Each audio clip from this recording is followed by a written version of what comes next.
Letter देखने में लगता है गूगल पे आप देखिए गुमनाम चिट्ठी। और ये चिट्ठी गूगल पे इसलिए है क्योंकि हज़ारों लोगों को एक साथ बांटी गई थी अलग अलग शहरों में आरक्षण सोसाइटी द्वारा। ज़्यादातर उन लोगों ने ये बांटी थी और क्यों उन्होंने बांटी थी ये आपको अभी यहाँ तो नहीं बता सकते हैं, लेकिन बहुत से लोगों ने चिट्ठी बांटी थी। और अब हम आपको दिखाते हैं कि चिट्ठी जिसके साथ एक्चुअल में कुछ गुजर रहा हो, एक्चुअल में जो पीड़ित हो, उसकी चिट्ठी लिखने में और इस चिट्ठी में कितना फ़र्क है।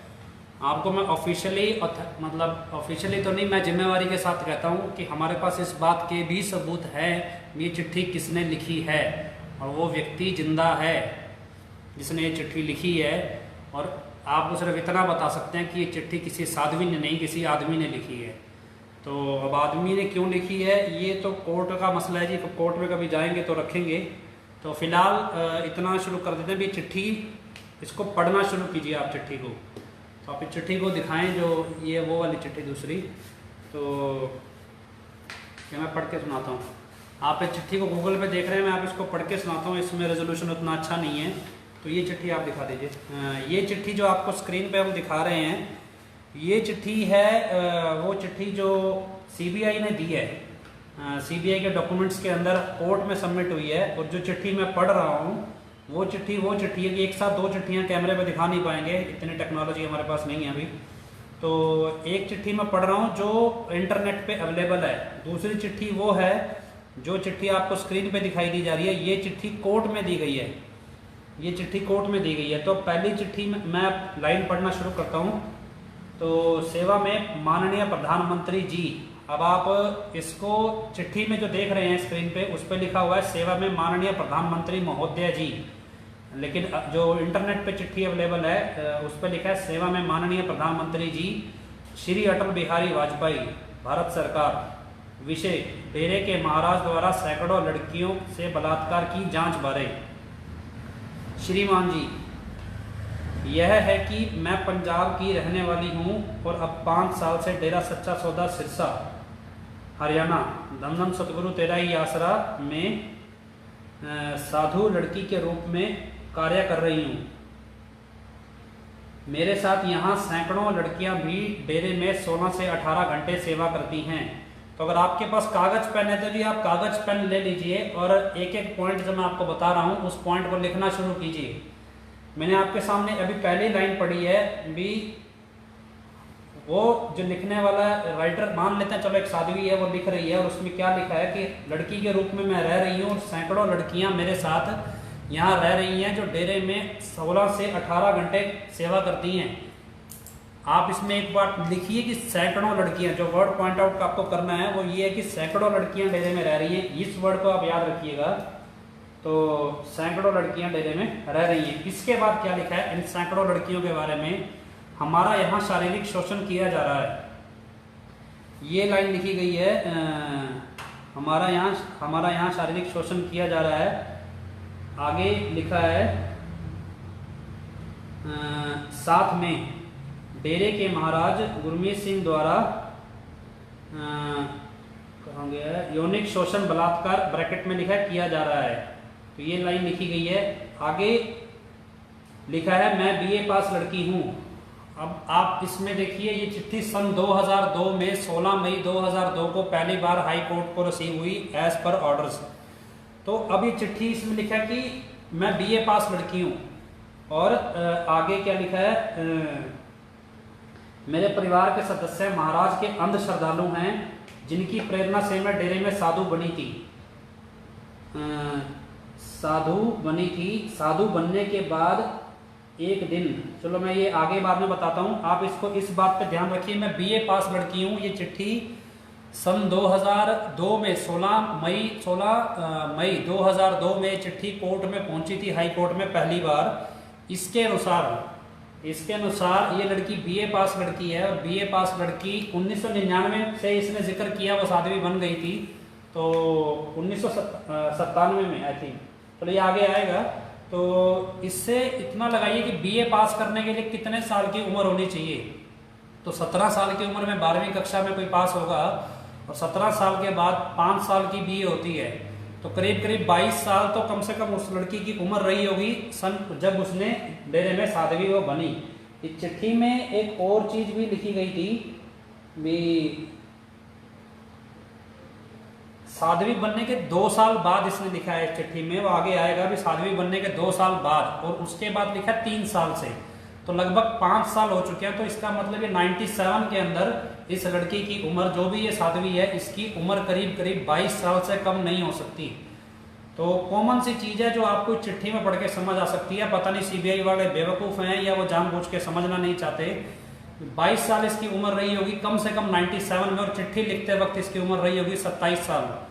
और 27 साल के बाद अगर आप 2002 में इसकी उम्र 27 साल लेंगे तो 2020 में 18 साल और जोड़ लीजिए, तो 37 और 8 लगभग 45 साल इसकी उम्र इस औरत की आज होनी चाहिए, इस लेडी की जिसने ये चिट्ठी लिखी है। तो अब हम आपको इसकी पहली जानकारी दे रहे हैं। आप लिख सकते हैं कि 45 साल इसकी मौजूदा साल में इसकी उम्र होनी चाहिए। अब हम इसमें क्या लिख रहा है ध्यान से समझिए अब एक एक चीज। मैं बीए पास लड़की हूं, मेरे परिवार के सदस्य महाराज के अंध श्रद्धालु हैं, जिनकी प्रेरणा से मैं डेरे में साधु बनी थी। अब इस लाइन को जरा कौन बड़े सफाई से समझिए। मेरे परिवार के सदस्य अंध श्रद्धालु हैं, जिनकी प्रेरणा से मैं साधु बनी, मतलब आप इसमें स्पष्ट है कि वो साधु अपनी मर्जी से और अपने परिवार के कहने पे बनी है, हमारे कहने पे नहीं बनी।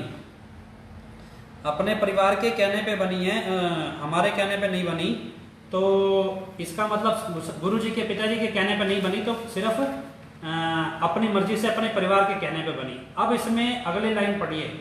साधु बनने के 2 साल बाद एक दिन महाराज गुरमीत की प्रेम शपा साधु गुरजोत ने, ठीक है लिखिए, साधु बनने के 2 साल बाद एक दिन महाराज गुरमीत की प्रेम शपा साधु गुरजोत ने। अब एक वर्ड है गुरजोत, ध्यान से समझिएगा, इस बात को याद रखिएगा। गुरजोत ने रात के 10 बजे मुझे बताया कि आपको पिताजी ने गुफा कहाँ गया ये गुफा, ब्रैकेट में लिखा है महाराज के रहने का स्थान, गुफा में बुलाया है।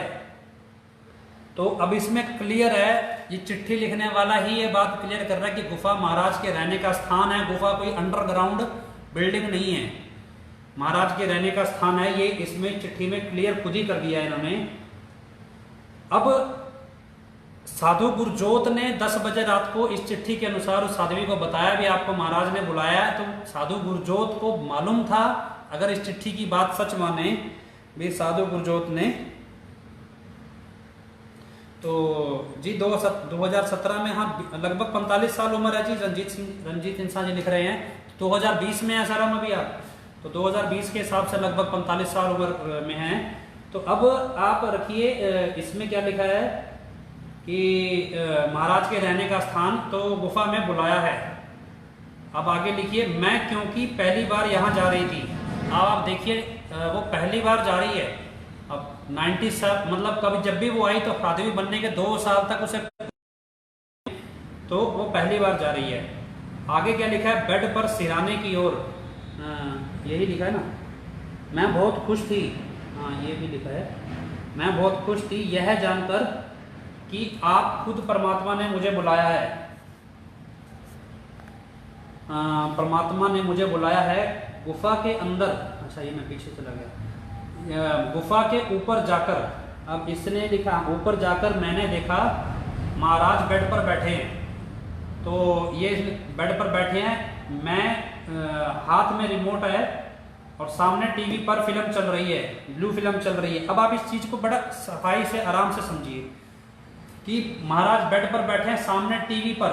मैं आपको 2 दिन से पहले ये बात बता रहा हूं कि सन 2007 में और 7 के बाद, क्योंकि 7 में ये केस चार्जशीट हुआ, तब ये डॉक्यूमेंट सार्वजनिक हुए कि हटा दो डॉक्यूमेंट, सन 2007 में ये सार्वजनिक हुआ भी केस, ये डॉक्यूमेंट सामने आए, केस के सबको पता चले, कोर्ट के थ्रू, जिनको नहीं पता होने चाहिए तो उनको भी पता चले। सीबीआई की इन्वेस्टिगेशन में भी टीवी की एक जरूरत है, जबकि गुरुजी सबको मालूम है कच्चे मकान में रहते थे और टीवी नहीं देखते थे बिल्कुल भी। टीवी उनके यहाँ बिल्कुल नहीं होता था, लेकिन टीवी वो दिखाना था। तो टीवी क्यों लगवाया गया जबरदस्ती साथ संगत से कहलवा के, क्योंकि पता है जब गुरुजी तो 2 जहां के मालिक हम मानते हैं, त्रिकालदर्शी हैं, सब कुछ देख सकते हैं। पिताजी स्वयं बोलते हैं भी परम पिताजी ने संतों को इतनी ताकत दी है, तो वो इस ताकत से सब कुछ वो आदमी उनके सामने एक स्पष्ट उसकी तरह होता है। एक मतलब जो भी आदमी होता है वो स्पष्ट उनके सामने एक कांच के गिलास, जैसे भी ये गिलास है चलो सामने ही पड़ा है, इस कांच के गिलास के पानी में अगर मिलावट होगी तो सामने दिखाई देगी। इसी तरह संत के सामने एक शिष्य होता है और एक पूरी दुनिया उनके प्लेन्स में होती है उनके सामने। बावजूद इसके जबरदस्ती टीवी लगाया गया, फिर टीवी देखें। आप सोचिए गुरुजी को टीवी में दिखाना क्या था? टीवी में कुछ नहीं दिखाना था, कोर्ट के अंदर ये दिखाना था कि गुरुजी तेरावास में गुफा में टीवी होता है, लेकिन एक्चुअल में था नहीं। क्योंकि अगर टीवी नहीं होगा और कोर्ट में अगर ये बात उठ गई और किसी ने हमारे जैसे बेवकूफ ने उठा दी, तो कल को कोई इन्वेस्टिगेशन करवा ले जी, टीवी लगा होगा तो उसमें केबल कनेक्शन भी लगा होगा, उसमें टाटा स्काई भी लगा होगा, कोई सबूत भी होगा, कुछ भी जो उस टाइम पे चलता है, कोई सीडी प्लेयर भी होगा। लेकिन ना तो गुरुजी उस टाइम गाते थे, ना गुरुजी फिल्म बनाते थे, कुछ नहीं करते थे। तो इसलिए वो टीवी लगवाना बहुत जरूरी हो गया था। तो अब इसमें एक चीज आपको समझो, उसमें क्या लिखा है कि 2 साल से पहले उसे कुछ पता नहीं था, तो साध्वी बनने के 2 साल बाद उसे पता चला कि आज उसको बुलाया गया और गुरजोत उसे भेजने वाली थी। अब आप एक छोटी सी चीज समझिए, आपको हमेशा ये बताया जाता है कि सीबीआई ने भैया शिकंजा कस लिया है, सारे सबूत हमारे खिलाफ हैं, सब कुछ हमारे खिलाफ हैं, सरकार हमारे खिलाफ है, पॉलिटिशियन खिलाफ है, लेकिन हमें सबकी बातों पर यकीन आ गया। लेकिन स्टेज पे विराजमान हमारे गुरु की बात पे हमें यकीन नहीं आया। जब गुरु स्टेज से बोल रहा है भी हम सच्चे हैं, जिसको सवाल करना है सामने आके करो, सिर की हम शर्त रखते हैं, लेकिन उनकी बात पे हमें यकीन नहीं आया। हमें यकीन आया किसकी बात पे? हमें यकीन आया इन सारे लोगों की बात पे कि जो ये सब कहानी गढ़ रहे थे कि भाई गुरुजी के ऊपर दबाव है। आपको नहीं पता है कि सामने से तो गुरुजी बोल नहीं सकते हैं, पीछे से हमें बताते हैं। वो पीछे से क्योंकि हम पूछ नहीं सकते हैं, हमें कोई ऐसी बात गुरुजी सामने बोल रहे हैं, मतलब हमें ये यकीन दिलाया गया कि गुरुजी स्टेज से बैठ के झूठ बोल रहे हैं और बड़ी आसानी से हमने ये बात मान भी ली। अब सवाल यहाँ आया कि अब आगे पढ़िए, बेड पर सिरहाने पर रिवॉल्वर हाथ में रिमोट है, सामने टीवी पर ब्लू फिल्म चल रही है। अब इसके आगे की लाइन आपको पढ़वाते हैं। तो बेड पर सिरहाने की ओर रिवॉल्वर रखा हुआ है।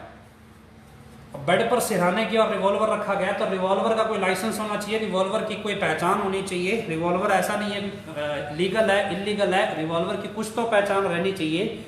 लेकिन क्या है कि वो रिवॉल्वर कहीं इन्वेस्टिगेशन में आई ही नहीं।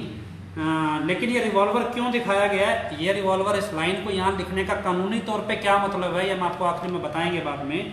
तो आगे पढ़िए, आगे दिखाएंगे। मैं सब ये देखकर हैरान रह गई, तो देखकर हैरान रह गई, मुझे चक्कर आने लगे, मेरे पांव नीचे की जमीन खिसक गई। तो यह क्या हो रहा है महाराज, ऐसे होंगे मैंने सपने में भी नहीं सोचा था। क्या हो रहा है, सपने में भी नहीं सोचा था। महाराज ने टीवी को बंद किया, वह मुझे साथ बिठाकर पानी पिलाया और कहा कि मैंने तुम्हें अपनी खास प्यारी समझकर बुलाया है। यह पहला दिन था। महाराज ने मेरे को बाहों में लेते हुए कहा कि हम तुम्हें दिल से चाहते हैं, तुम्हारे साथ प्यार करना चाहते हैं, क्योंकि तुमने हमारे साधु बनते वक्त तन मन धन सब सतगुरु के अर्पण करने को कहा था। सो अब ये तन हमारा है। मेरे विरोध करने पर उन्होंने कहा कि कोई शक नहीं, हम ही खुदा हैं। जब मैंने पूछा कि यह खुदा का काम है, तो उन्होंने कहा,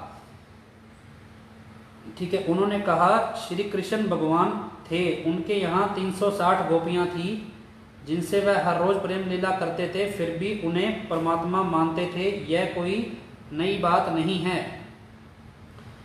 तो इसके आगे अब इसमें सिर्फ एक चीज मैं आपको अभी सिर्फ यहाँ कोई इतनी बात नहीं है, आइए एक चीज मैं आपको बताता हूँ क्लियर। इसमें सिर्फ इतना कि उसके पाँव की जमीन खिसक गई थी, उसको चक्कर आने लगे थे, ठीक है, और उसको चक्कर आने लगे, पाँव की जमीन खिसक गई। बावजूद इसके उसको एक एक बात सारी याद थी, तो चलो उसको पानी पिला दिया, ये दिखा दिया गया। अब इसमें क्या दिखाया गया, अभी तक इस सारी सिचुएशन को समझिए। इसमें चिट्ठी लिखने वाले शख्स ने पिताजी को भगवान सिद्ध करने की कोशिश कर रहे हैं, वो कि कोई शक नहीं भी हम खुदा हैं, ये सब कुछ है, भगवान सिद्ध करने की कोशिश की जा रही है। अगली लाइन पढ़िए, लाइन दिखाइए अगली, लास्ट में सेकंड नंबर पॉइंट यह है कि हम चाहें तो इस रिवॉल्वर से तुम्हारे प्राण पुखेरु उड़ाकर दाह संस्कार कर सकते हैं। तुम्हारे घर वाले हमारे कट्टर भगत हैं, हमारे हाँ। अब यहाँ देखिए जो पेज आप देख रहे हैं, इस पे क्या लिखा है, तुम्हारे घर वाले, इसमें क्या लिखा है, जो पेज आपके सामने स्क्रीन पे है, तुम्हारे घर वाले हमारे कट्टर भगत हैं जिसको हमारे पर गहन विश्वास है। जबकि जो एक्चुअल चिट्ठी है उसमें क्या लिखा हुआ है, तुम्हारे घर वाले इस प्रकार से हमारे पर विश्वास करते हैं, वह हमारे गुलाम हैं। अब इस चीज को, उसके आगे जो लाइन लिखी है, इस जो आप स्क्रीन पे देख रहे हैं, वह हमारे खिलाफ नहीं जा सकते, ये तेरे को अच्छी तरह पता है। तो ये लाइन इसमें भी ऐसे लिखी है। तो दूसरी लाइन में आपको दिखा देता हूँ, उसमें क्या लिखा है, तुम्हारे घर वाले सब प्रकार से हमारे पर विश्वास करते हैं, वह हमारे गुलाम हैं। इस लाइन को दिखा दीजिए, सेकंड पॉइंट, इस पे इसका सेकंड पॉइंट क्लियर दिख जाए। तो आप ये जो पेज इंटरनेट पे अवेलेबल है, जो चिट्ठी बांटी गई लोगों में, एक्चुअल जो चिट्ठी थी, उसके सेकंड पॉइंट में आप पढ़ लीजिए। तो भी तुम्हारे घर वाले हर प्रकार से मतलब हम पर विश्वास करते हैं, वह हमारे गुलाम हैं। जबकि जो सीबीआई ने दिया उसमें लिखा हमारे कट्टर भगत हैं। अब इसका डिफरेंस क्या है, क्योंकि ये कानून की भाषा में यह है कि हमारी सरकार में बहुत चलती है। हरियाणा में पंजाब के मुख्यमंत्री, तो हमारी सरकार में बहुत चलती है, हरियाणा व पंजाब के मुख्यमंत्री व पंजाब के केंद्रीय मंत्री हमारे चरण छूते हैं। हम राजनीतिक हमसे समर्थन लेते हैं, पैसा लेते हैं, जो हमारे खिलाफ कभी नहीं जाएंगे। हम तुम्हारे परिवार के नौकरी लगे सदस्यों को बर्खास्त करवा देंगे, सभी सदस्यों को मरवा देंगे, गया बर्खास्त करवा देंगे, सभी सदस्यों को मरवा देंगे। हाँ, अब यहाँ सभी सदस्यों को मरवा देंगे और सबूत भी नहीं छोड़ेंगे। ये तुझे अच्छी तरह पता है कि हमने गद्दी से पहले भी डेरे के प्रबंधक वजीर चंद को खत्म करवा दिया था। लेकिन अब आपकी स्क्रीन पे देखिए जरा इसी चीज को, दोबारा से थर्ड पॉइंट पढ़िए। यह कि हमारी राजकाज में, अब यह कि हमारी राजकाज में, अभी ध्यान से समझिए, यह कि जो चिट्ठी में एक्चुअल लिखा गया है, वो जो चिट्ठी ओरिजिनल थी उसमें लिखा गया यह कि हमारी सरकार में बहुत चलती है। यहाँ लिखा है यह कि हमारी राजकाज में पंजाब व हरियाणा में पंजाब के मुख्यमंत्री केंद्रीय मंत्री हमारे चरण छूते हैं। एक तो ये लिखा गया है, और राजनीतिक हमसे समर्थन लेते हैं, पैसा लेते हैं। अब आप 2002 की कंडीशन पे जाइए और 2002 में जो डेरे के सेवादार है या प्रबंधक है उनसे पूछिए कि डेरे की पैसे की हालत कैसी थी। क्या डेरा इस बहुत मेहनत से खेती बाड़ी से पैसा कमाया जाता था। 18-18 घंटे वाकई में साधु सेवादार सत्कर्मचारी मेहनत करते थे, रेतीली जमीन को मेहनत कर उपजाऊ बनाते थे, सब कुछ सेवाएं जिस तरह से कर सकते थे वो करते थे। उसके बाद बड़ी मुश्किल से आमदनी होती थी। और जिस हिसाब से आपने कभी 2002 के अंदर डेरे में खर्चे की व्यवस्था देखी हो, तो ना डेरे में शेड होता था उस टाइम उतना बढ़िया, ना डेरे के पंडाल भी कच्ची मिट्टी के बने हुए थे। और ये कह रहे हैं कि राजनीतिक लोगों को पैसा दिया जाता था, ठीक है। जबकि डेरे के अपना खर्चा चलाने के लिए बहुत से ऐसे सेवादारों को मैं जानता हूं जिन्होंने डेरे को उस टाइम साथ देने के लिए उधार पे ब्याज के ऊपर अपनी जमीनों को गिरवी रखकर पैसा डेरे को दिया था। बाद में डेरे ने वो पैसा समेत ब्याज उनका चुकाया। लेकिन क्योंकि जब जब डेरे में दिक्कत आई तब लोगों से पैसा लिया गया। तो अब इसमें लिखा कि हम सरकार से हम समर्थन लेते हैं। अब इसमें एक बड़ी इंपॉर्टेंट पॉइंट जो लिखा है वो जरा इसमें एक और चीज देखिए, हम तुम्हारे परिवार से नौकरी लगे सदस्यों को बर्खास्त करवा देंगे। एक लड़की के बारे में अपने आप को जानकारी दे दी कि वो BA पास है। दूसरा ये कि उसने लिखा कि मतलब पिताजी ने उसको बोला जो चिट्ठी के अनुसार कि आपके घर के लगे लोगों को नौकरी से बर्खास्त करवा देंगे। इट मीन्स उसके घर का कोई ना कोई व्यक्ति नौकरी पे लगा होगा, सरकारी नौकरी पे लगा होगा, ऑब्वियसली या तो हरियाणा से लगा, लेकिन इसने बोला कि मैं पंजाब से हूँ। ये लिखा ना इसमें मेरे परिवार के हाँ, मैं सबसे पहली लाइन ही है ना, यह है कि मैं पंजाब की रहने वाली हूँ। सबसे पहली लाइन ही है चिट्ठी की। तो ये पंजाब से रहने वाली है, ऑब्वियसली तो अगर नौकरी से बर्खास्त तो पंजाब की सरकार ही कर सकती थी। तो जो जोर दिया गया वो इस बात पे कि उस लड़की का कोई ना कोई रिश्तेदार, कोई ना कोई परिवार का सदस्य है, परिवार के लगे सदस्यों को, मतलब एक से ज्यादा सदस्य है या जो भी है, वो उसके घर से सरकारी नौकरी पर लगा हुआ था। ये एक दूसरा क्ल्यू था कि एक तो उसकी उम्र 2002 में लगभग 22 साल से 27 साल से ऊपर थी, और दूसरी उसकी बात ये थी कि वो उसकी उम्र 27 साल से ऊपर थी, दूसरा उसके घर का कोई ना कोई सदस्य सरकारी नौकरी पे, या तो उसका भाई हो सकता है, 27 साल की उम्र में बच्चा तो है नहीं था, तो भाई हो सकता है, या उनका पिता हो सकता है, दो ही व्यक्ति हैं जो, या माता, अगर लेडी है तो माता या बहन हो सकती है, शादी उस लड़की की हुई नहीं थी, तो जिस इस चिट्ठी लिखने वाली की, तो उसने लिखा, उसके बाद जो चिट्ठी में लिखा है सभी सदस्यों को मरवा देंगे और सबूत नहीं छोड़ेंगे।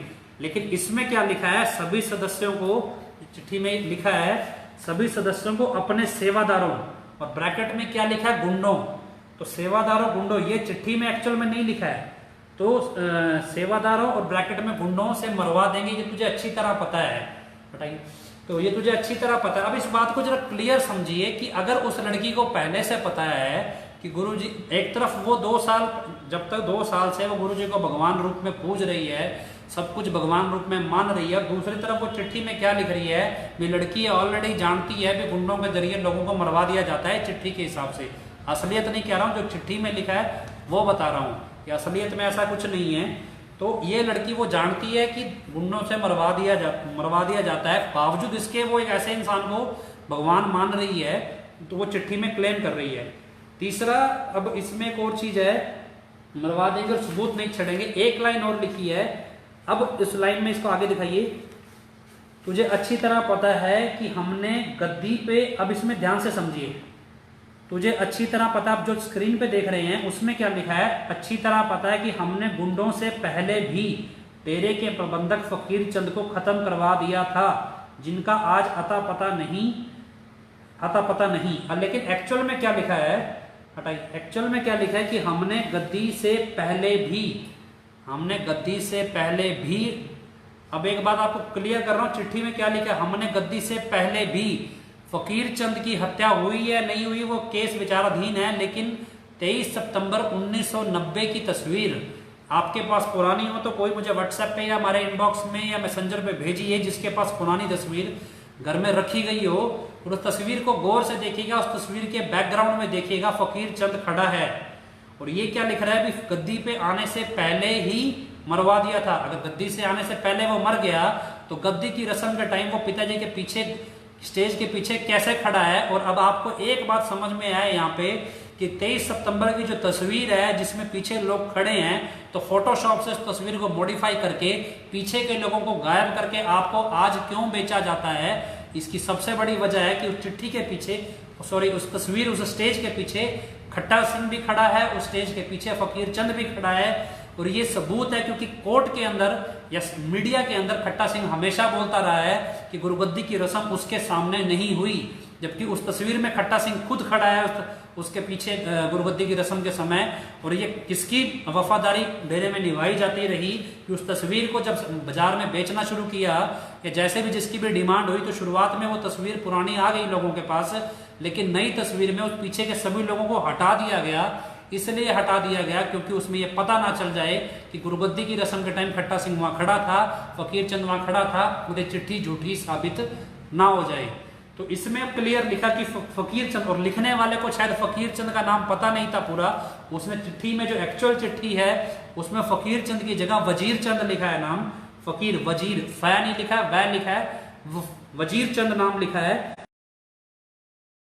पढ़िए इसको, जिसका अता पता नहीं है आगे ना। अब जो चिट्ठी आप पढ़ रहे हैं स्क्रीन पे, ये सीबीआई की चिट्ठी है, और जो मैं पढ़ रहा हूं वो चिट्ठी दूसरी है, जो ओरिजिनल चिट्ठी है। अब उसमें आप जो सीबीआई वाले चिट्ठी में पढ़ रहे हैं कि डेरे की शुद्ध आमदनी 1 करोड़ आमदनी रोजाना है। हटाइए प्लीज। अब इस लाइन को जरा करीब से समझिए और बड़ा गहराई से समझिए कि डेरे की 1 करोड़ आमदनी रोजाना है। सर जी 2002 की बात कर रहे हैं, जब गिनती की जमीन होती थी डेरे के पास। आप सभी लोग सुनिए, गिनती की जमीन होती थी, वो भी रेगिस्तान की जमीन जिसमें आधी जमीन बंजर थी, आधी जमीन को उपजाऊ बना लिया गया था। दिन रात मेहनत करते थे साथ संगत सेवादार साधु सत ब्रह्मचारी, पिताजी खुद उस जमीनों पे मेहनत करते रहे हैं। और अगर ये चिट्ठी क्लेम करती है भी 1 करोड़ डेले की आमदनी थी, तो अंदाजा लगाइए आज आपको वो आमदनी कितनी होनी चाहिए। अगर ये चिट्ठी सच्ची है, वो आमदनी कितनी होनी चाहिए। अगर उस टाइम वो आमदनी 365 करोड़ रुपया सालाना थी, तो आज ये आमदनी 3650 हो जानी चाहिए। और उसके बावजूद अगर आपसे आके कोई मांगता है जी 40 लाख रुपए का बिल बकाया और हमें भरना है, आप हमें पैसा दे दीजिए, तो जी ये बताइए वो हजारों एकड़ जमीन जो आज बना ली है, क्या वो जहर उगलने लगी है या वो पैसा निकलने लगी है या वो क्या करने लगी है? तो सीधी सी बात है भी इस बात का अभी आपको और बता दें, सच कहूं ने आज तक इसका खंडन नहीं किया है। 18 साल हो गए इस मुकदमे को, चिट्ठी को। सच कहूं एक बड़ा समाचार पत्र है जो नेशनल इंपॉर्टेंस रखता है, उसमें भी ये चिट्ठी का खंडन नहीं हुआ है। और उसके चीफ एडिटर एक वकील है और उनके भाई पिताजी के वकील है, उनके सगे भाई चीफ एडिटर के। तो आगे पढ़िए इस चिट्ठी को। इस चिट्ठी में लिखा है शुद्ध आमदनी, जबकि नॉर्मल ये तो सीबीआई ने लिखा है, लेकिन ये चीज जो ओरिजिनल चिट्ठी है उसमें नहीं लिखा है ये बात। आप ये देखिए सीबीआई ने चीज लिख के दी है, लेकिन चिट्ठी के अंदर जो चिट्ठी एक्चुअल में गुमनाम चिट्ठी है उसमें ये बात नहीं लिखी गई है। डेरे की शुद्ध आमदनी 1 करोड़ रोजाना है। चलिए आगे पढ़िए। उसके बाद हो गया भी जैसे पैसे के बल पर, अब इसमें लिखा है पैसे के बल पर, जो ओरिजिनल चिट्ठी है उसको मैं पढ़ रहा हूं। पैसे के बल पर हम राजनीतिक व पुलिस और न्याय को खरीद लेंगे, इस तरह मेरे साथ मुंह काला किया और पिछले 3 मास में 20 से 30 दिन बाद किया जा रहा है। तो अब जरा चिट्ठी जो आपकी स्क्रीन पे है आप उसे पढ़िए कि जैसे पैसे के बल पर हम राजनीतिक पुलिस व न्याय को खरीद लेंगे, इसके बाद महाराज ने, चलो जैसा भी लिखा है, मेरे साथ मुंह काला किया और पिछले 3 साल से 25 से 30 दिन बाद हर बार किया जा रहा है। हटाइए। अब आप इस चीज को बड़ा करीब से समझिए। जो ओरिजिनल चिट्ठी है उस पे क्या लिखा गया है, उसमें लिखा गया है लिखने वाले को, क्योंकि लिखने वाला आदमी था, मैं आपको शुरुआत में बता चुका हूं, उसे नहीं पता कि बलात्कार की पीड़ा क्या होती है, एक महिला की वेदना क्या होती है बलात्कार की, क्योंकि उसने दिमाग में कल्पना की और इसलिए उसे पता नहीं था। वो लिख रहा है, वो सिर्फ अपनी कल्पना लिख रहा है। और मैं आपको ये भी समझाऊंगा भी चिट्ठी लिखी गई है, दूसरा आदमी इसे डिक्टेट कर रहा है और एक आदमी इसको टाइप कर रहा है। कैसे समझ में आता है चिट्ठी को देखे? मैं सीबीआई का ऑफिसर नहीं हूं, लेकिन सीबीआई कितनी इंटेलिजेंट होती है ये भी आपको दिखाऊंगा। और सीबीआई एक इन्वेस्टिगेशन एजेंसी थी, उस साध्वी की तरफ से केस नहीं लड़ रही थी, वो एक न्यूट्रल एजेंसी थी, क्योंकि साध्वी के पास ये ताकत नहीं थी, इसलिए सीबीआई ताकत बनी। लेकिन सीबीआई की ड्यूटी थी निष्पक्ष जांच करना, निष्पक्ष। चलो उन्होंने जो भी किया, लेकिन हम कहना अपना सीखा खोटा हो तो हम किसी दूसरे को दोष क्यों दें। तो अब इस बात पे आइए कि इसमें लिखा है कि और पिछले 3 मास में 20 से 30 दिन बाद किया जा रहा है। अब आप इसको समझिए कि ये लड़की पिछले, मतलब आगे लिखा है, हाँ, ये लड़की साध्वी बनने के 2 साल बाद इसको पता चलता है। और हाँ, मैं इसको इसमें क्लियर नहीं है, मैं आपको फिर बताता हूँ। 2 साल बाद पता चलता है साध्वी को कि उसको गुरजोत ने भेजा। उसके बाद वो बोलते हैं भी 3 साल बाद, तो उसको बोलता है भी 3 साल बाद ये 3 साल तक उसके साथ ये सब कुछ चल रहा है। तो आप ये मानिए 3 साल अगर चिट्ठी को सच मान लें तो 2002 में ये चिट्ठी आई, तो 3 साल पहले मतलब 1999 में चिट्ठी के हिसाब से जो सीबीआई ने चिट्ठी पेश की, तो 1999 के साथ उसके साथ ये वारदात हो रही है और 2 साल बाद उसे पता लगा, तो 1997 में वह साध्वी बनी। अब अगर इस चिट्ठी को ओरिजिनल मान लें, जो चिट्ठी इंटरनेट पे पड़ी है, जो सारे समाज में सभी जगह चिट्ठियां फोटोस्टेट करा के बांटी गई तरक्शील सोसाइटी द्वारा, उस चिट्ठी के हिसाब से भी इस चिट्ठी में लिखा है 3 मास में। अब 16 मई 2002 को ये चिट्ठी हाईकोर्ट के हिसाब से हाईकोर्ट के पास पहुंची है। हालांकि ये चिट्ठी हाईकोर्ट को लिखी नहीं गई, लेकिन बावजूद इसके हम मान लेते हैं वो चिट्ठी हाईकोर्ट पहुंची। तो मई से 3 महीने पहले लगाइए, अप्रैल, मार्च और फरवरी, मार्च, अप्रैल और मई में ये चिट्ठी लिख दी गई। तो इस हिसाब से ये लड़की, ये घटना जो है, तो सीबीआई ने इसको 3 साल क्यों बनाया, 3 साल क्यों बनाया? अब इसकी वजह मैं आपको इसलिए बताता हूं कि जो 2 साध्वियों ने, जो एक्स साध्वियां, उन्होंने बयान दिया है ना, उनकी जो डेरे में भर्ती है वो 1999 के आसपास की है।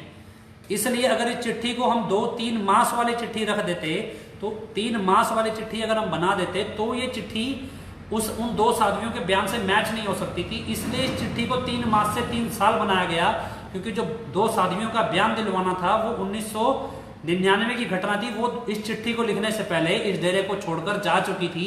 इसलिए अगर 3 मास से इस घटना को बनाते तो उन दोनों साध्वियों का बयान इस चिट्ठी के साथ मैच नहीं कर सकता था। इसलिए इसको 3 मास को 3 साल बनाया गया चिट्ठी के अंदर। आगे पढ़िए, दिखाइए एक बारी। जैसे अब मुझे पता चला आज इसमें लिखा है जो, आज मुझको पता चला कि मेरे साथ, जो मैं चिट्ठी पढ़ रहा हूँ जी वो सीबीआई वाली चिट्ठी है। आज मुझको पता चला कि मेरे साथ जो लड़कियां रहती थी उसके साथ भी मुंह काला किया गया है। अब इस लड़की को पता चल चुका है और इसमें डेरे में मौजूद 35 से 40 साधु लड़कियां 35 से 40 वर्ष की उम्र से अधिक हैं, जिनकी शादी की उम्र निकल चुकी है। उन्होंने परिस्थितियों से समझौता कर लिया है। इनमें ज़्यादा लड़कियां बीए एमए पास हैं। घर वालों के कट्टर अंधविश्वासी होने के कारण नरक का जीवन जी रही हैं। मैंने आपको शुरू में दिखाया था, पहला पेज दिखाइए जरा दोबारा से। मैंने आपको शुरू में एक चीज दिखाई थी, उसमें क्या लिखा है, सैकड़ों लड़कियों के साथ बलात्कार हो रहा है, ये इसमें क्लेम किया गया है। अब इसमें अगली लाइन इसमें जो लिखी गई है, डेरे में मौजूद 35 से 40 साधु लड़कियां, 35 से 40 वर्ष की उम्र गुजर चुकी है उनकी। अब आप इसमें एक एक पॉइंट लिखिए भी, पहले था सैकड़ों लड़कियां, अब आ गई 35 से 40। अब आपको एक बात क्लियर पता है भी 1990 में गुरुजी की थी 23 साल की उम्र थी, और सन 2002 में वो उम्र होगी लगभग 35 साल, उम्र होगी 35 साल। और जिन साध्वियों, ये 35-40 साध्वियों का जिक्र कर रही है, उनकी उम्र 35 से 40, मतलब गुरुजी की उम्र से ज्यादा है, उनकी उम्र गुरुजी की उम्र से ज्यादा है। तो ये 35 से 40 साध्वियों ने जब समझौता परिस्थितियों से कर लिया है, तो इस चिट्ठी के अनुसार 40 साध्वियां ऐसी हैं जिनकी उम्र आज गुरुजी की उम्र मतलब 52-53 साल से ज्यादा होनी चाहिए। 40 साध्वियों की ये 52-53 साल से उम्र ज्यादा होनी चाहिए और डेरे के रिकॉर्ड में वो मिलना चाहिए। तो तीसरा क्लू आपके पास था। पहला क्लू ये था कि वो लड़की करीब करीब पंजाब की रहने वाली है, उस लड़की की उम्र 27 साल से कम नहीं हो सकती। 2002 में उस लड़की की उम्र इतनी कम नहीं हो सकती। तीसरा, वो बीए पास है। चौथा ये था कि उसके घर के लोग सरकारी नौकरियों पे लगे हैं पंजाब सरकार में।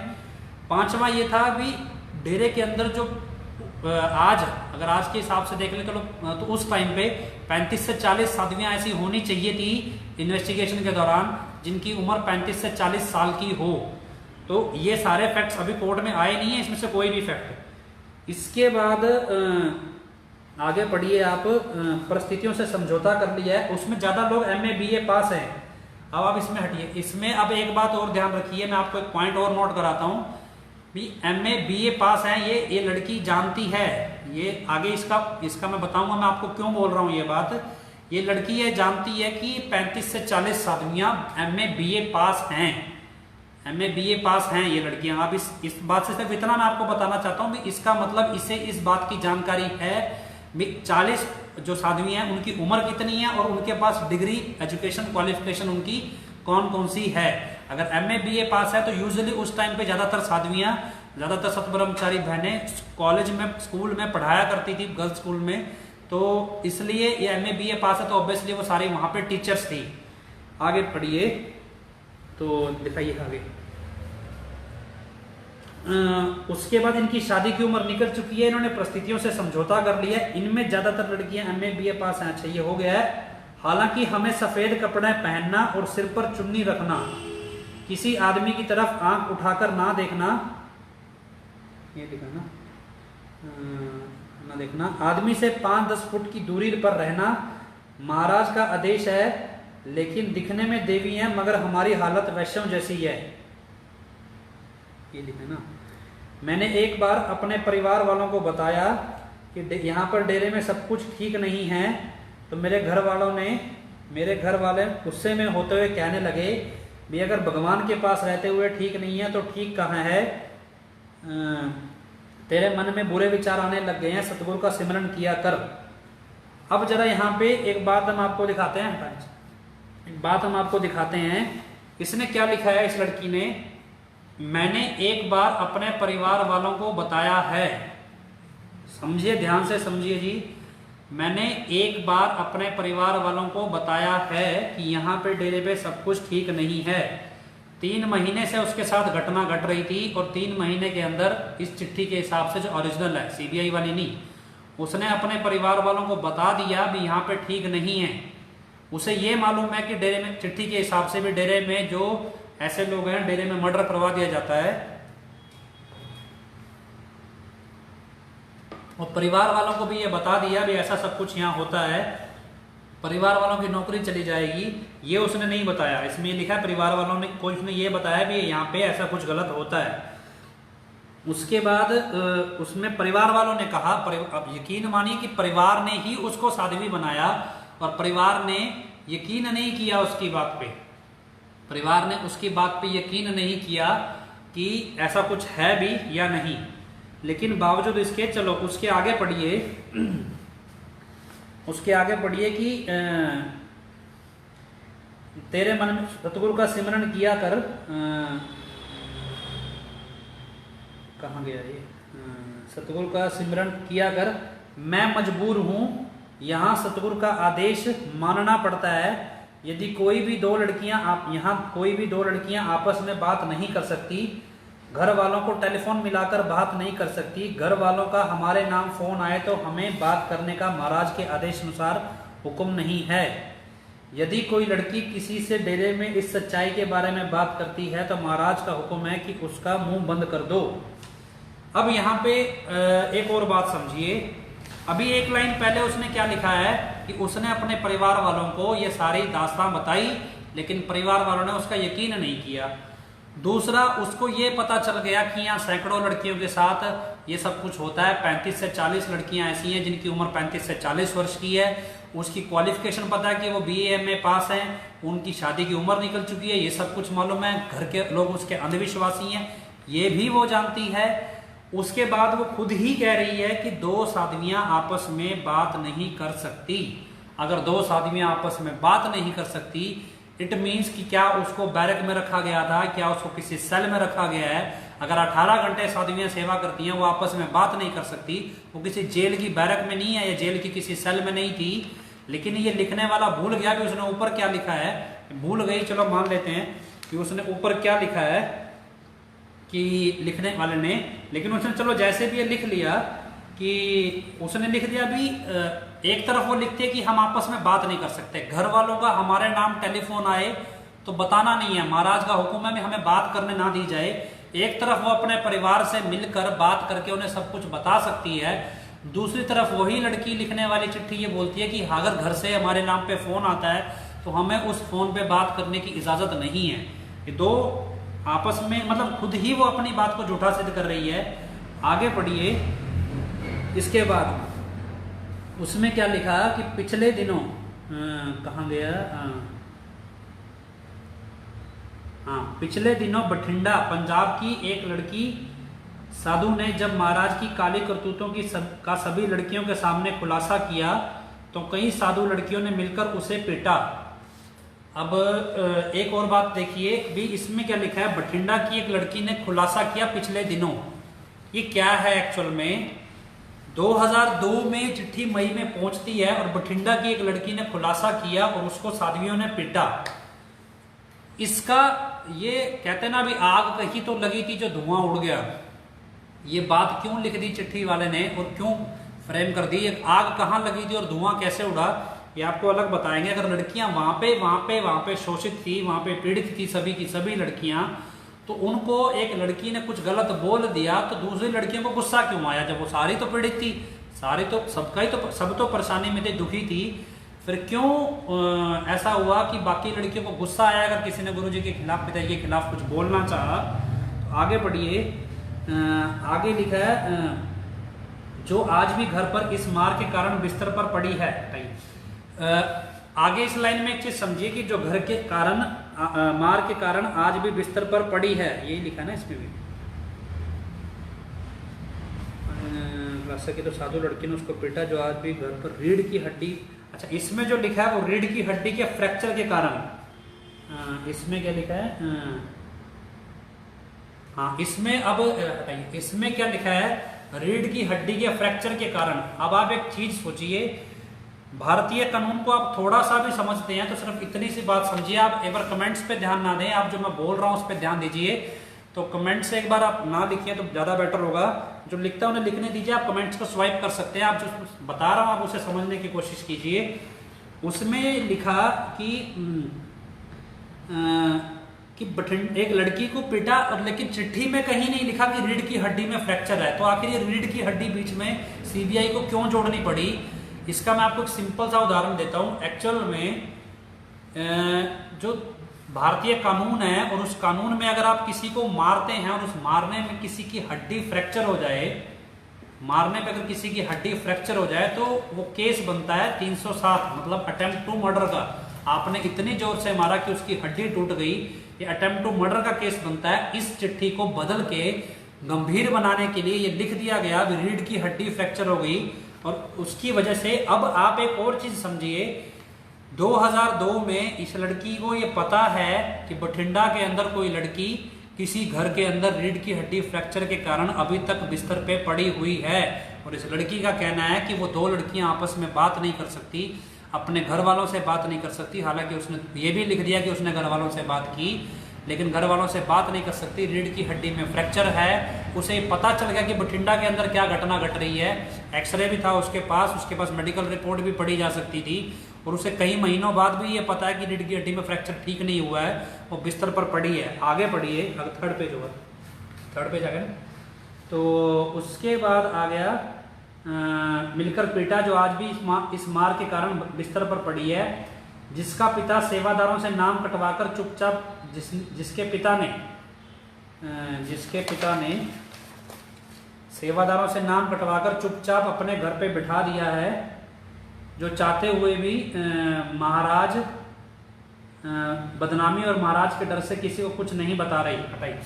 अब आप सोचिए, उसको ये मालूम है भी उसके घर ने उस पे सेवा से नाम कटवाया है। हो सकता है उस समय पे किसी लड़की को चोट लगी हो किसी वजह से, या किसी की आपसे लड़ाई हुई हो किसी वजह से, और उस वजह से उसको इतनी चोट लगी हो, कोई झगड़ा हुआ हो, या कोई वैसे कोई दुर्घटना घटी हो जिसमें उस लड़की को चोट लगी हो, और मजबूरन उसको वो लड़की साध्वी हो और उसको घर ले जाना पड़ा हो। ये घटना हो सकती है, और एक्चुअल में घटना है भी। और इसका बैकग्राउंड क्या है ये हम आपको अभी नहीं बताएंगे, आपको कोर्ट में अगर कभी हमें मौका मिला तो हम कोर्ट में रखेंगे। इस सारी चिट्ठी के हर एक पात्र का कनेक्शन उस चिट्ठी लिखने वाले से है, और एक एक पॉइंट का कनेक्शन उस चिट्ठी लिखने वाले से है। क्यों इस चिट्ठी लिखने वाले को ये सारी जानकारी है, जिसने सारी जानकारी को अपने हिसाब से एडजस्ट किया, ये सारी चीजें हम ऑलरेडी लिख चुके हैं और अपने वकीलों को दे चुके हैं। लेकिन ये कि जिस दिन हमें गुरु जी से परमिशन मिल जाएगी, या हमें कोई तरीका समझ में आएगा, सुझाया जाएगा, या जो भी हमें रास्ता हम आप सबसे मिलकर डिस्कस करके ढूंढ लेंगे, तो तब हम ये चीजें कोर्ट के सामने रखेंगे भी। फिलहाल ये वीडियो इसलिए बना रहे हैं भी आप लोगों को दिखा सकें कि एक्चुअल में सच्चाई क्या है। तो उसके बाद क्या हुआ, सेवादारों ने उसके पिता ने सेवादारों से नाम कटवा दिया, मतलब वो सेवादारों की लिस्ट में थी, उसे कोई चोट लगी और वो घर पे उठ नहीं सकती होगी किसी दुर्घटना के कारण, लेकिन लाइन जोड़ दी गई कि बदनामी और महाराज के डर से वो किसी को कुछ बता नहीं रही। अगर ये घटना कहीं घटी थी और ये कोई लड़की ऐसी थी भी, तो डेरा सच्चा सौदा में प्रबंधक महोदय को चाहिए था कि उस लड़की को ट्रेस करेंगे, उसके पिता को कोर्ट में पेश करें, लेकिन क्यों नहीं किया वो भी हम आगे बताएंगे, आप याद रखिएगा इस बात को। उसके बाद लिखिए, एक कुरुक्षेत्र जिले की एक साधु लड़की जो घर पर आ गई है, उसने घर वालों को सब कुछ सच बता दिया है। उसका भाई बड़ा सेवादार था, जो कि सेवा छोड़कर डेरे से नाता तोड़ चुका है। अब यहाँ पे देखिए, इस लड़की को ये नहीं पता है कि सामने वाली लड़की से वो बात नहीं कर सकती है। अब इसको ये पता है भी एक लड़की कुरुक्षेत्र जिले की थी, और वैसे आपको बता दें कुरुक्षेत्र जिले की जिस लड़की का इसमें जिक्र किया गया वो उन 2 साथियों में से एक लड़की है जिसने कोर्ट में गुरुजी के खिलाफ बयान दिया है। तो उसका भाई यहाँ पे बड़ा सेवादार था, तो वो सेवादार था एक्चुअल में, और पता नहीं जी मेरे को कानून के दायरे में कितनी बात बताना जरूरी है कितनी नहीं, तो फिर भी मैं आपको इतना बता दूं, वो सेवादार था। उस टाइम डेरे में 10 मेंबरी कमेटी हुआ करती थी, तो ऐसा कुछ था वो सेवादार। तो वो सेवादार था, उसने सेवादार था जो सेवा छोड़कर डेरे से नाता तोड़ चुका है। कोर्ट के अंदर एक बात रखी थी हालांकि अपने वकीलों ने, लेकिन उस बात के वो इसलिए रखी थी कि जिस सेवादार का ये जिक्र किया गया है, इस चिट्ठी के बावजूद, इस चिट्ठी के वो सेवादार डेरे के लिए जमीनों की खरीद करता रहा है, डेरे के लिए जमीन खरीदता था, डेरे के लिए काम करता रहा है। लेकिन ये इस चिट्ठी में क्योंकि लिखा गया है कि वो डेरे से नाता तोड़ चुका है, ऐसा कुछ नहीं था, वो डेरे से नाता उसने नहीं तोड़ा था। उसके बाद आगे पढ़िए, आगे 4 लाइन लिखी है कहाँ गए, हाँ संगरूर, थोड़ा मिसप्रिंट है। संगरूर जिले की एक लड़की जिसने घर पर आकर पड़ोसियों को डेरे की काली करतूतों के बारे में बताया तो डेरे के सेवादार गुंडे बंदूकों से लैस लड़की के घर पर आ गए। घर के अंदर कुंडी लगाकर धमकी दी और भविष्य में किसी से कुछ भी नहीं बताने को कहा। इसमें भी ऐसा ही लिखा है, धमकी दी और भविष्य में किसी से कुछ भी नहीं बताने को कहा।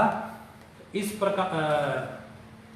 प्रकार कई लड़कियां जिला मानसा, फिरोजपुर, पटियाला, लुधियाना की थी जो घर जाकर भी चुप हैं क्योंकि उन्हें जान का खतरा है। इसी प्रकार जिला सिरसा, हिसार, फतेहाबाद, हनुमानगढ़, मेरठ की लड़की है जो डेरे की गुंडागर्दी के आगे कुछ नहीं बोल रही। अब बड़ी सिंपल सी चीज है, बड़ी सिंपल सी चीज है, बड़े आराम से समझिए इसको क्या क्या पता है इस लड़की के बारे में। अब ये लड़की कैद है, इस लड़की डेरे से बाहर नहीं जा सकती, ये 2 लड़कियों से बात नहीं कर सकती, ये लड़की अपने माता पिता से फोन पे बात नहीं कर सकती। लेकिन अब समझिए इसकी सिंपल सी बातें इसी की लिखी हुई। पहली बात यह कि बठिंडा की लड़की की रीढ़ की हड्डी में चोट लगी, अगर इसकी चिट्ठी को सच मान लें तो वो घर पे चलेगी, मतलब एक लड़की को चोट लगे तो वो घर जा सकती थी। उसके बाद इसने कुरुक्षेत्र की एक लड़की ने घर जाके सब कुछ बता दिया, मतलब कुरुक्षेत्र की लड़की भी घर जा सकती है, कुरुक्षेत्र की लड़की भी घर चलेगी, अपनी मर्जी से वो जा सकती थी। तीसरा इसने लिखा जिला मानसा, फिरोजपुर, पटियाला, लुधियाना, अभी 4 हैं पंजाब के 4 शहरों की लड़कियां भी घर चली गई। उसके बाद उनको जान का खतरा, वो घर चली गई। मतलब एक बात स्पष्ट है, डेरे के अंदर किसी लड़की को बांध के नहीं रखा गया था। तो अगर चिट्ठी को सच मान ले सीबीआई वाले को, हालांकि वो मैनिपुलेटेड है, बावजूद इसको सच मान ले तो भी 3 साल से उस लड़की को किसने बांध के रखा था, लेकिन नहीं। उसके बाद उसने क्या लिखा, जिला सिरसा, हिसार, फतेहाबाद, हनुमानगढ़, मेरठ, मतलब शहर गिनते चलिए, बठिंडा, मानसा, फिरोजपुर, पटियाला, लुधियाना, सिरसा, हिसार, फतेहाबाद, हनुमानगढ़, मेरठ, ये 10 शहर तो हो गया जी। 11वां उसका पंजाब का अपना भी होगा, तो 10 शहर की लड़कियों के बारे में उसे जानकारी है। इसके बारे में एक और चीज समझिए, इसने एक और बात जो मैंने आपको अभी पढ़ के बताई कि एक लड़की संगरूर की इस लड़की को ये नहीं पता कि पड़ोस की जो इसके जहां ये रह रही है उसके साथ वाले कमरे में दूसरी साध्वी क्या कर रही है, उससे मिल नहीं सकती, उससे बात नहीं कर सकती। इसे ये पता है कि संगरूर के घर पे कोई बंदा गया और उसने घर के अंदर चिटकनी भी लगाई और उस लड़की ने वो बात खुद के परिवार की बजाय पड़ोसियों को बताई और चिटकनी लगा के धमकाया, सब कुछ किया। बावजूद उस धमकी के उसने पड़ोसियों को सारी बात बताई। ये बात उस साध्वी को डेरे के अंदर बैठ के पता है, तब जब उसके पास ना फोन की फैसिलिटी है, ना टीवी की फैसिलिटी है, ना वो किसी से मिल सकती है, ना बात कर सकती है, ना अपने परिवार से मिल सकती है।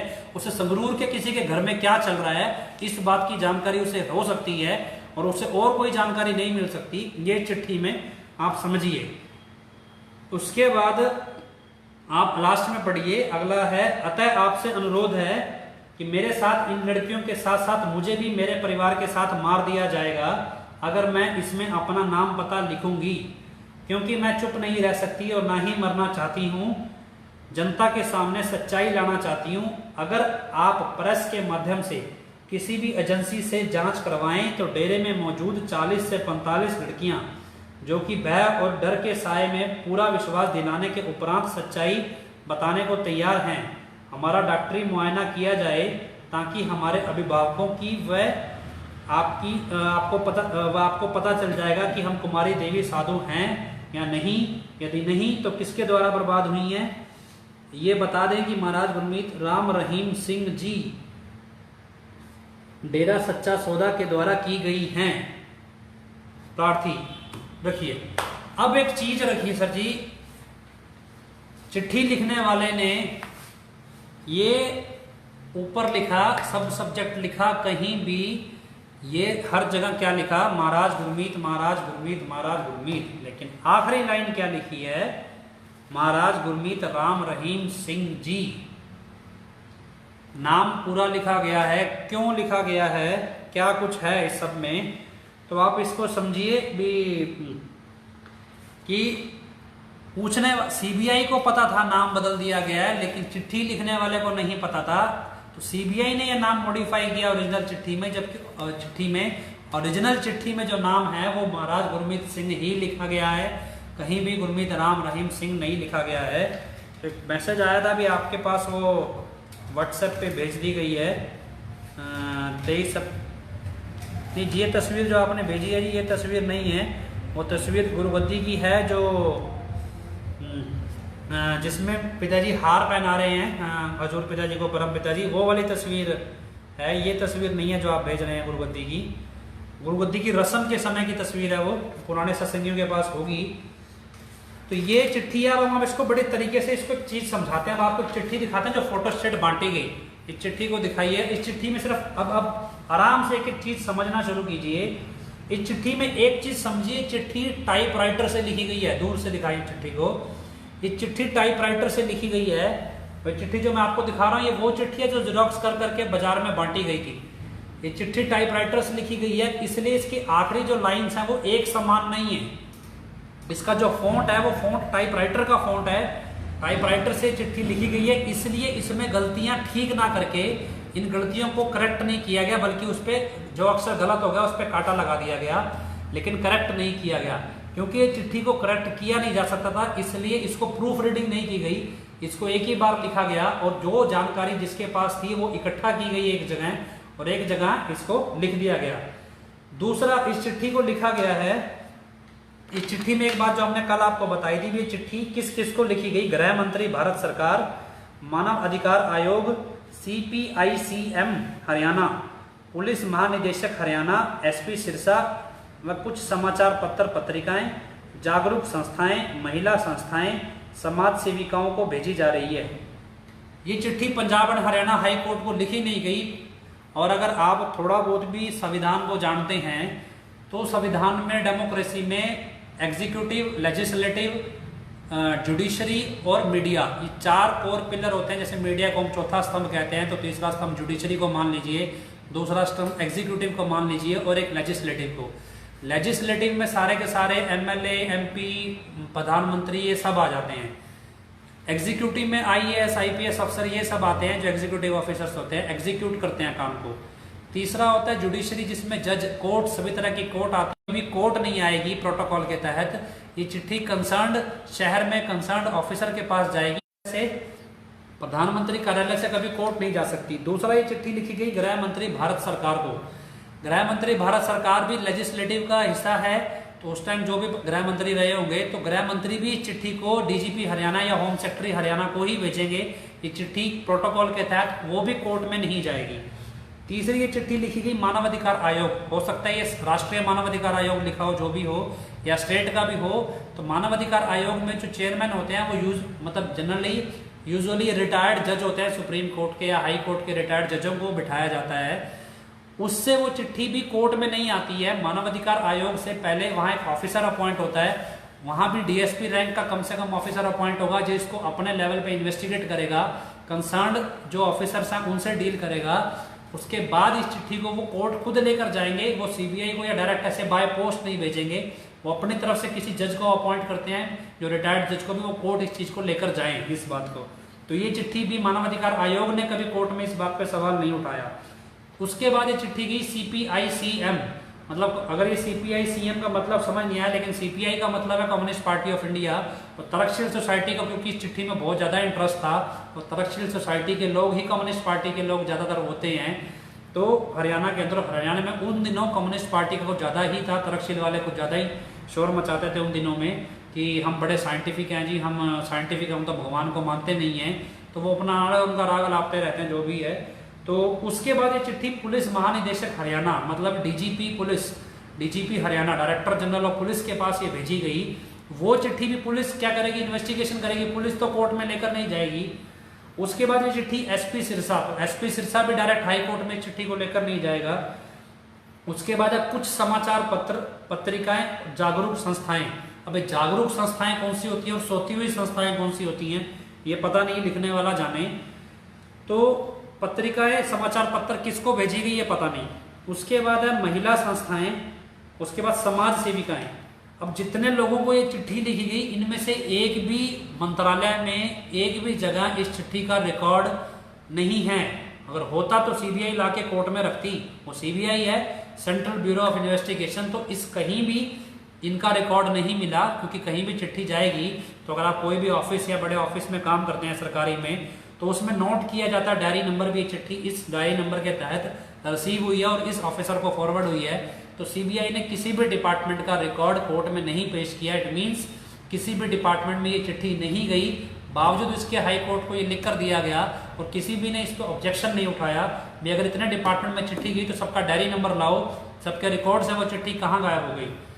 अब एक और चीज आपको बताते हैं, इस लड़की के पास जो ये साध्वी है, इसने एक चिट्ठी लिखी भारत सरकार को, प्रधानमंत्री को, अगर हम सारी बात मान लें, प्रधानमंत्री एक चिट्ठी, गिनते रहिए, दूसरी चिट्ठी गृह मंत्री 2, तीसरी चिट्ठी मानवाधिकार आयोग 3, चौथी चिट्ठी सीपीआई 4, पांचवी डीजीपी हरियाणा, छठी एसपी सिरसा, सातवीं समाचार पत्र, चलो एक भी होगा, पूरा सच को ही मान लें, सातवीं उसको, आठवीं किसी जागरूक संस्था, चलो एक जागरूक होगी, बाकी सारी सो रही होंगी, तो सातवीं उसको भी मान लें, महिला संस्था भी कोई एक होगी, आठवीं उसको मान लीजिए, समाज सेवी का भी कोई एक होगी, तो 9वीं उसको मान लीजिए। 9 चिट्ठियां, तो 9 बार तो चिट्ठी टाइप नहीं की गई होगी। अब ये चिट्ठी समझिए, एक लड़की 97 के अंदर, ध्यान से समझिएगा, मैं आपको बारीकी से बता रहा हूँ, सीबीआई का पता नहीं दिमाग नहीं चलता है या दिमाग चलाना नहीं चाहते या पैसे की जो पैसे का भूस भर दिया उनके दिमाग में, उससे दिमाग चलाना वो बंद कर देते हैं। ये चिट्ठी, ये लड़की 2002 में 27 साल की उम्र की थी, डेरे के अंदर 40 साध्वियां ऐसी थी जो उस समय 35 से 40 वर्ष की उम्र की थी। ये लड़की पंजाब की थी। इस लड़की के घर के लोग सरकारी नौकरी पर लगे थे। इस लड़की को 97 में यह साध्वी बन गई। इस लड़की को टाइपराइटर पे टाइपिंग करनी आती थी। तो मान लीजिए कि बीए करने के साथ साथ इस लड़की ने स्टेनो का कोर्स भी किया होगा। और आप अपने मन से सोचिए और ढूंढिए ऐसे लोगों को कि 97 के अंदर हिंदी टाइपिंग कितने लोग जानते थे टाइपराइटर के ऊपर। और क्योंकि गूगल खुद 1998 या 1999 2000 में आया है, तो उससे पहले तो गूगल भी नहीं था, इंटरनेट नहीं था। तो बावजूद इसके पास गृह मंत्री, भारत सरकार, मानवाधिकार आयोग, इन सबके एड्रेस मौजूद थे। इंटरनेट नहीं था। ये लड़की इतनी इंटेलिजेंट थी, इस लड़की के पास, मतलब एक तरफ ये लड़की फोन पे बात भी नहीं कर सकती है अपने हॉस्टल में, पड़ोस की लड़की से नहीं मिल सकती है, अपने साथ वाले कमरे की लड़की से। इसके पास ये चिट्ठियां लिखने के लिए कागज थे, इसके पास टाइपराइटर था। इसने एक के साथ बहुत सारी चिट्ठियां लिखी, तो इसका मतलब वो चिट्ठियां या तो बार बार टाइपराइटर से लिखी या फिर वो चिट्ठी को जिरोक्स कराया, मतलब फोटोस्टेट कराया। तो ऑब्वियसली इसके पास फोटोस्टेट मशीन भी थी डेरे के अंदर, फोटोस्टेट मशीन भी कराई। इसके पास चिट्ठी लिखने के लिए एनवलप, चिट्ठी भेजने के लिए एनवलप भी थे। इसके पास वो सोर्स था जहां से इसके पास पत्रकारों, महिला संस्थाओं, जागरूक संस्थाओं के पास, भारत सरकार, मानवाधिकार आयोग, सबके एड्रेस मौजूद थे। इंटरनेट पे सभी पत्रकारों के एड्रेस भी थे। तो इसका मतलब है कि सुपर इंटेलिजेंट लेडी है जिसके पास सब कुछ था, और बावजूद इसके वो कैद में थी, बावजूद इसके में वो अपने परिवार के भी दबाव में थी, जिन्होंने जबरदस्ती इसको यहाँ पे शोषण करवाने के लिए भेज दिया। उसके बाद इस लड़की को चिट्ठी पड़ोस में बात करने तक की इजाजत नहीं थी।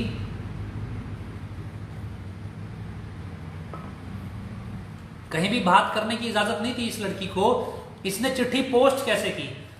इसने किसी को वो चिट्ठी दी बाहर पोस्ट करने के लिए, तो कोई ऐसा व्यक्ति भी था जो उसके लिए चिट्ठी बाहर पोस्ट कर रहा था, और वो चिट्ठी बाहर पोस्ट भी की इसने। और वो चिट्ठी हाई कोर्ट को लिखी नहीं, फिर भी हाई कोर्ट के पास चलो पहुंच भी गई वो चिट्ठी, जहां नहीं लिखी वहां भी पहुंच गई। अब ये सब कुछ हो गया। अब आपको इतना समझ में आए, इस सारे फैक्ट्स में से एक सिंगल फैक्ट भी कोर्ट में, जो मैं आपको अभी तक ये पिछले 1 घंटे में जितना टाइम हुआ है आपको बताया, एक सिंगल फैक्ट भी कोर्ट में नहीं रखा गया, कोर्ट में नहीं बताया गया। एक सिंगल फैक्ट भी, एक गलती हो तो हम सोच लें कि चलो जी एसके गर्ग नरवाना एक मंदबुद्धि वकील था या जो भी था, लेकिन बावजूद इसके, अगर मंदबुद्धि ही मानेंगे जी, इतने सारे जो हैं भी मंदबुद्धि ही मैं मानूंगा ऐसे वकील को जो जिसने इतनी सारी गलतियां होते हुए भी, और इतनी गलतियां अब हमें अब दिखाई दे रही हैं जी, क्योंकि हमारे पास ना तो फाइल थी, ना हमारे पास वो चिट्ठी थी, और हमने कभी जानने की कोशिश नहीं की। हमारी सबसे बड़ी मूर्खता ये थी कि हमने अपने अधिकारियों पे भरोसा कर लिया कि जो वो कर रहे हैं शायद वो सही कर रहे हैं, और क्या कर रहे हैं हमने कभी ये जानना नहीं चाहा। तो चलो फिलहाल इस सब में एक चीज समझ में आई, इतनी सारी चीजें आपके सामने आज रख दी। अब इसमें सवाल ये था, इस चिट्ठी को एफआईआर माना गया क्योंकि चिट्ठी, सीबीआई ने बड़े शान से कहा भी हमने केस सॉल्व कर लिया। अब ये केस कैसे सॉल्व हो गया, अब हमें बताइए। ना तो चिट्ठी लिखने वाली लड़की जीवित है या नहीं, ये सीबीआई को पता नहीं है। दूसरा, ये लड़की डेरे में अभी भी है या नहीं है ये पता नहीं। तीसरा, इस चिट्ठी पे चले मुकदमे के फैसले के दौरान 40 से ज्यादा लोगों की मौत हुई है। तो क्या इस चिट्ठी के लेखक का दुनिया के सामने आना जरूरी नहीं है? जरूरी है ना। 42 लोगों की मौत हुई है, तब तो कुछ नहीं हुआ था। और अगर 42 लोगों की मौत को वो लड़की सफाई ना दे पाए, हजारों लोगों की जेल को, करोड़ों रुपए के नुकसान को जस्टिफाई ना कर पाई, तो क्या इस 42 लोगों की मौत के लिए उस लड़की को सामने लाना जरूरी है या नहीं है? या नहीं है, ये आप सोचिए। तो अगर है तो वो एक ये चिट्ठी है जिसकी वजह से वो 25 अगस्त 2017 का प्रोटेस्ट हुआ और जिसमें 42 लोगों को हरियाणा पुलिस ने गोलियां मार दी, तो वो अलग इशू है। चलिए, लेकिन इस सब के बाद अब आपको आता है भी इस चिट्ठी में एक चीज लिखी गई भी हमारा मेडिकल मुआयना कराया जाए, क्योंकि इस चिट्ठी में उस लड़की ने अनसिक्योरिटी दिखाई कि सिक्योर नहीं है। अब हुआ क्या, जब हाई कोर्ट के पास ये चिट्ठी पता नहीं कैसे प्रकट हो गई या अपीयर हो गई, जैसे भी हो गई, तो चिट्ठी अब प्रकट हो गई और वहां के जज साहब ने क्या किया, सेशन जज, डिस्ट्रिक्ट एंड सेशन डिस्ट्रिक्ट जज को, सिरसा को फॉरवर्ड कर दिए चिट्ठी कि आप इस चिट्ठी को देखो और इस चिट्ठी के संदर्भ में क्या इस चिट्ठी में सच्चाई है, इसको प्रस्तुत करो। तो वो हम आपको बताएंगे। मेरे पास अभी पूरी डिटेल जानकारी है, लेकिन मैं फिलहाल ला नहीं पाया कि वो कौन से जस्टिस थे जिनके पास ये चिट्ठी आई और वो जज आज कहाँ हैं, तो वो भी हम पता कर लेंगे। मेरे पास नाम सारे डिटेल लिखे हुए थे, मैं जल्दबाजी में लाना भूल गया, दरअसल लेट हो गए थे हम लंगर बांटने में।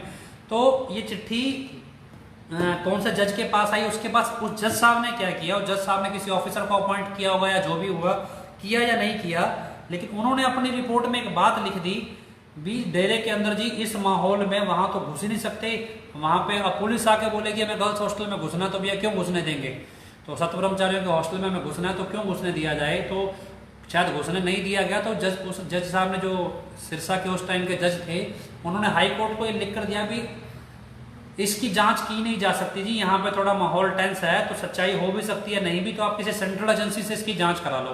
तो अब सेंट्रल एजेंसी से जांच कराने चल दिए, तो सीबीआई को ये केस फॉरवर्ड हो गया और उसके बाद सेंट्रल एजेंसी से जांच भी शुरू हो गई। अब जांच शुरू हो गई तो जांच में पहला क्राइटेरिया क्या था, चिट्ठी उनके पास सिर्फ थी, तब तो 2 गवाह शामिल नहीं थे ना, 2 गवाह शामिल नहीं थे। तो चिट्ठी में क्या लिखा था कि हम आदमियां इनसिक्योर है, हमें सिक्योरिटी दी जाए, सिक्योरिटी दी जाए फिर हम सच बताएंगे। तो क्या सीबीआई इतनी मतलब डरपोक या मतलब ये कह लो भाई बेवक, मतलब डरपोक कह लो, या उनके पास कोई सुविधा ही नहीं है या उनके पास कोई पावर ही नहीं है कि वो एक लड़की को सिक्योरिटी नहीं दे सकी डेरे के अंदर, डेरे से बाहर निकाल के 40-50 लड़कियों को। हाँ, मैं आपको एक और बात बताना भूल गया, इसमें जो आखिरी लाइन लिखी गई थी, 3 जगह गिनती बदली गई है। पहली जगह लिखा सैकड़ों लड़कियों के साथ ऐसा हो रहा है, दूसरी जगह लिखा गया 35 से 40 लड़कियां ऐसी हैं जो 35 से 40 वर्ष की आयु क्रॉस कर चुकी हैं, और आखिरी में लिखा गया 40 से 45 साधवियां हैं जो सामने आकर बयान देना चाहती हैं। तो ये 3 अलग अलग गिनती हैं, तो लिखने वाले ने शायद ऊपर देखा नहीं भी उसने क्या गिनती लिख दी है, तो गिनती बदलती गई। 3 मास की घटना को 3 साल की घटना बना दिया गया। उसके बाद अब इस चिट्ठी में ये लड़की सबसे मिल भी सकती है, बात भी कर सकती है। एक तरफ ये लड़की कहती है मैं मिल नहीं सकती, दूसरी तरफ ये मिल सकती है। एक तरफ ये किसी के बारे में कुछ जानती नहीं, दूसरी तरफ ये सब कुछ जानती है। एक तरफ ये डेरे से बाहर नहीं निकल सकती, दूसरी तरफ ये संगरूर दूसरे जिलों में दूसरे सेवादारों के पड़ोसियों के घर में क्या चल रहा है ये सब भी उसे पता है। तो इसके बावजूद वो कहते हैं भी डेरा छोड़ के नहीं जा सकती। उसके बाद ये खुद ही लिख रही है भी 10-11 शहरों की लड़कियां, किसी भी हाल में ये जस्टिफाई कैसे होता है भी इस लड़की को बंधक बना के डेरे में रखा गया था। अब सारी बात यहाँ पे खत्म मत करो, क्योंकि चिट्ठी के अंदर इतनी बात तो निकल आई, इसके पास टाइपराइटर है, इसके पास फोटोस्टेट की मशीन है, इसके पास एड्रेस पता करने के साधन भी है, सब कुछ है। तो अब हमें चिट्ठी को क्यों, हमने शुरू में कहा ये चिट्ठी डेरे के अंदर बैठी साध्वी ने लिखी ही नहीं, ये चिट्ठी लिखी किसने, ये चिट्ठी किसी बाहर के व्यक्ति ने लिखी, और ये चिट्ठी हम जिम्मेदारी से मैं कहता हूँ ये चिट्ठी किसी आदमी ने लिखी। किसने लिखी ये भी मालूम है, इसके भी सबूत है, ये आपको कैमरे पे नहीं देंगे। तो इस चिट्ठी को किसने लिखा और क्यों लिखा, और इस चिट्ठी के अंदर ये जो सारे पात्र है, संगरूर की लड़की, बठिंडा की लड़की की रीढ़ की हड्डी टूटना, इस सारे पात्र और कुरुक्षेत्र की लड़की का, ये सारे पात्र उस चिट्ठी लिखने वाले व्यक्ति के इर्द गिर्द क्यों घूम रहे हैं, क्यों उसके पास सिर्फ ये 3-4 साधवियों की ही जानकारी थी, बाकी साधवियों की जानकारी नहीं थी। उसके बाद उसने एक बात लिखी कि हमें सफेद कपड़े पहनना पड़ता है। तो आप जितने भी पुराने सत्संगी आप लिखकर बता दीजिए या सोच लीजिए, चले बताइए नहीं कि क्या साध्वियां सफेद कपड़े पहनती थी। साध्वियों को फीके रंग के कपड़े पहनना अलाउड था, परमिशन थी भी फीके रंग के कपड़े पहने, चमकीले कपड़े नहीं पहने, और सफेद चुन्नी यूजुअली या फीके रंग की चुन्नी वो अपने सिर पर और दुपट्टा ओढ़ती थी। तो कोई भी साध्वी को सफेद कपड़े नहीं पहनती थी, सिवाय 2 साध्वियां जो भजन लगाती थी, सिर्फ वो साध्वियां सफेद कपड़े पहनती थी, बाकी कोई भी साध्वी को सफेद कपड़े नहीं पहनती थी। अब ये चिट्ठी यहां तक खत्म नहीं हुई। अब क्या है कि सीबीआई को भी पता था और अपने मंदबुद्धि वकील एसके गर्ग नरवाना को भी पता था भी ये चिट्ठी तो भैया 1 मिनट में चैलेंज हो जाएगी, चिट्ठी में तो कुछ है नहीं, और चिट्ठी अगर शिकायत करता है तो चिट्ठी में तो गड़बड़ हो जाएगी। तो क्या किया गया, 2 लड़कियां को गवाह बनाया गया, और 2 लड़कियों की गवाही, क्योंकि पहले से सब कुछ प्लान था, तो इसमें उन 2 लड़कियों की गवाही को भी एडजस्ट कर दिया गया। भी एक लड़की सिरसा से है तो एक कुरुक्षेत्र से है, तो सिरसा की लड़की भी घर चली गई है और कुरुक्षेत्र की लड़की भी घर चली गई है, फतेहाबाद की शायद थी तो वो भी घर चली गई है, तो ताकि वो कवर मिल जाए चिट्ठी में। अब वो लड़की 2 लड़कियां जिन्होंने भी साध्वियों ने बयान दिया, उससे सिर्फ इतनी बात समझिए कि भी चिट्ठी का राइटर आपके पास है नहीं, और चिट्ठी का कंटेंट किसी भी तरह से उस लड़की की वेदना को स्पष्ट तौर पे नहीं दर्शाता। और सबसे बड़ी बात, क्यों ये चिट्ठी एक आदमी ने लिखी है, हम ये कह सकते हैं औरत ने नहीं लिखी, ये किसी महिला ने नहीं लिखी, क्योंकि किसी महिला से जाके पूछिए जब उसका शोषण होता है, कोई ऐसी शोषित महिला आपको कहीं मिले किसी शेल्टर होम में या कहीं भी, कोई भगवान ना करे फिर भी कहीं किसी वेश्यावृत्ति में मजबूरीवश फंसी लड़की से ही पूछ लीजिए कि जब उसके साथ ये पहली बार ये घटना घटती है, जब भी ये घटना घटती है तो उसकी मानसिक स्थिति क्या होती है, उसकी मानसिक स्थिति बौखलाई होती है, उसकी मानसिक स्थिति में उसके साथ क्या पीड़ा होती है, क्या उसका दर्द होता है, ये सबसे पहले वो आपको बताएगी। ये नहीं बताएगी भी उसके इर्द गिर्द बाकी लड़कियों के साथ क्या चल रहा है। अगर उसको अपनी तकलीफ बताने की, पूरी चिट्ठी में उसने अपनी तकलीफ कहाँ बताई है, उसने क्या चीज बताई कि वजीर चंद का मर्डर गुरुजी के गद्दी पे आने से पहले हो गया था, जबकि गद्दी पे आने के बाद हुआ, बाद हत्या हुई, मर्डर हुआ, नेचुरल डेथ थी, ये भी पता नहीं है। दूसरा, मतलब वजीर फकीर चंद गुरुगद्दी के समय जिंदा था, लेकिन कैसे डेरे की मैनेजमेंट ने या डेरे के जो भी फोटो बनाने वाले लोगों ने वो सारी तस्वीरों को ही गायब कर दिया जो सबूत बन सकती थी, वो एक अलग बात है। दूसरा उसमें था कि ये सबूत नहीं, दूसरा उस लड़की ने झूठ बोल दिया, मतलब सभी लगभग झूठ बोले और दिमाग से निकल गई बात। तो कहने की बात यह भी, चिट्ठी किसी भी तरह से सच साबित नहीं हो सकती थी। अब क्या है कि मैं मान लो मैं एक कर्मचारी हूं या मैं एक कंपनी चला रहा हूं, या आप एक कंपनी चलाते हैं, डेरा एक संस्था मान लीजिए, आप भी एक संस्था चलाते हैं और आपकी संस्था के अंदर 40, 50, 100, 150, 300 लोग या महिलाएं काम करती हैं। उन महिलाओं में से 2 महिलाएं छोड़ के चली गई, 2 महिलाएं नौकरी छोड़ के चली गई और बाहर जाके उनकी कोई जात नहीं पूछ रहा, उनकी कोई औकात नहीं है, सभी उनको थूकते हैं भी तुमने क्या किया क्या नहीं किया। मतलब उनको इसलिए वो छोड़ के चली गई क्योंकि वो अपने आप अपनी ईमानदारी से जिंदगी यहाँ व्यतीत नहीं कर सकी, वो बतौर साध्वी यहाँ रहना नहीं चाहती थी, जो भी था, जो भी वजह रही, वो यहाँ से छोड़कर चली गई। अब उसके बाद सपोज कीजिए कि 100 साध्वियां थी, 100 में से 2 छोड़कर चली गई, 98 साध्वियां यहाँ पे मौजूद हैं। 98 साध्वियां या 98 लड़कियां आपकी कंपनी में, आपकी संस्था में हैं और 100 साध्वियों में से 2 चली गई हैं। अब उन 2 साध्वियों ने बाहर जाके ये बयान दे दिया, 2 साध्वियों ने बाहर जाके बयान दे दिया जी हमारे साथ तो ये गलत हुआ है। कैसे? क्योंकि ये चिट्ठी आई है जी। चिट्ठी कौन है? चिट्ठी में सब कुछ उल्टा पुल्टा ही है, मैंने आपको दिखा दिया। अगर अब एसके गर्ग नरवाना साहब कोर्ट में ये चिट्ठी को गलत साबित कर देते, जो चीज मैं आपको बता रहा हूँ वकील की निगाह से देखेंगे तो इसमें और भी बहुत कुछ मिल जाएगा। जो मैं आपको बता रहा हूँ, जितना मैंने अभी तक बताया, अगर ये चीज एसके गर्ग नरवाना रख देते पब्लिक के सामने या कोर्ट के सामने या मीडिया में, सच कहूं ही रख देता, उस टाइम से सच कहूं तो 2002-3 से छपना शुरू हो गया था। अगर हम ही लोग ये रख देते, क्योंकि हमें तो पता ही नहीं था चिट्ठी में क्या लिखा है, तो मैं तो उस टाइम बिल्कुल 8वीं कक्षा में था, जब ये 9वीं कक्षा में था जब ये बात हुई, तो मुझे तो बिल्कुल नहीं मालूम था। जिसको मालूम था, जो उस टाइम के समझदार लोग थे, उनसे जाके पूछिए उन्होंने क्यों नहीं किया। हमें जो बात समझ में आ रहा था हम आपके पास रख रहे हैं। अब ये सारी बात से एक चीज क्लियर हुई कि चिट्ठी में तो गड़बड़ थी नहीं, वो 2 लड़कियां आई बतौर गवाह। अब आप एक चीज सोचिए, चिट्ठी को सच साबित किया नहीं जा सकता और चिट्ठी है शिकायत करता। अब अगर आपकी शिकायत ही झूठी है तो उस झूठी शिकायत के ऊपर गवाह कैसे आ सकता है?